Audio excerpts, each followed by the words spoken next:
Okay, we're going to finish off this chapter on proofs by looking at proof by contradiction. A proof by contradiction is very simple. If you wanted to show P is true, you would assume that not P was true or that P was false, and then show that there's some contradiction along the way. Basically, that it's not possible to be false. If you can't be false, then you must be true. So you assume you're false and then show that you can't be false. Here's the example of the type of contradiction we're going to do right now. The book goes over all different types of contradictions, and you can do a contradiction proof of P implies Q, but for the focus of this semester in this course, we're going to focus on these types of proofs. Suppose the store sells 5 different types of cell phones. If at some point they've sold 31 cell phones so far, prove they must have sold at least 7 of one of the types of cell phones. And now it's important to understand what we're really talking about here. We don't know a specific model that they've sold 7 of, but they must have sold 7 of the same type. There has to be one of these models, one of these 5 different types of phones that they've sold at least 7 of. Okay? Now, if we want to prove that this isn't true, we can try a proof by contradiction. Okay? So we'll try a proof by contradiction, in which case we will assume the opposite, that they have sold 31 cell phones, but have not sold at least 7 of one type. Okay? So how could you not have sold at least 7 of one type? Well, if you haven't sold at least 7 of one type, then you must have sold 6 or less. Right? That's sort of the complementary event. If we call at least 7 P, right, then not P would be 6 or less. Now there are 5 different types. Right? We can call them A, B, C, D, and E. And we're going to do this proof. This proof is not going to be very algebraic. You're going to have to do a little bit of sort of drawing maybe a little diagram or explaining in some words. It's a little bit less technical a proof, but I think it's still a worthwhile proof doing at this point. There are certainly more formal contradiction proofs you can do, and there are some examples of those in the book. So you could sort of think of this as a game.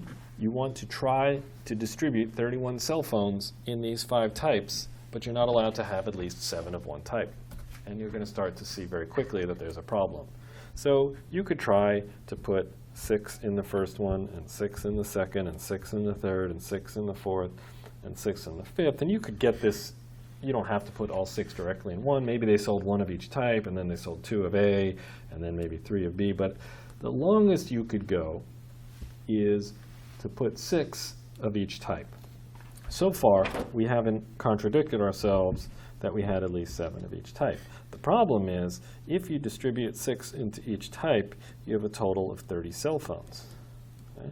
So the first 30 cell phones can certainly make sure or keep our contradiction-proof assumption here that we haven't sold at least 7 of any one type. Right? The problem is we sold 31 cell phones, not 30. Whichever type of cell phone we sell here, if we haven't already gone over 7 in any one of these types within the first 30 cell phones, the longest we could go is 30 without going over 7. It's certainly possible that the first 7 we sell are all type A, and then we're done. Right? But we're trying to prove that this won't happen. We're trying to prove that we sold 31 cell phones and did not have at least 7 of any one type. At this point, the 31st cell phone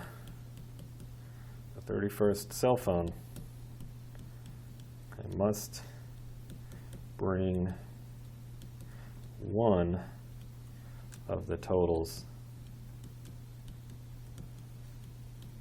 up to 7, and then that's the contradiction. Okay? So we use these conflicting arrows here to show the contradiction.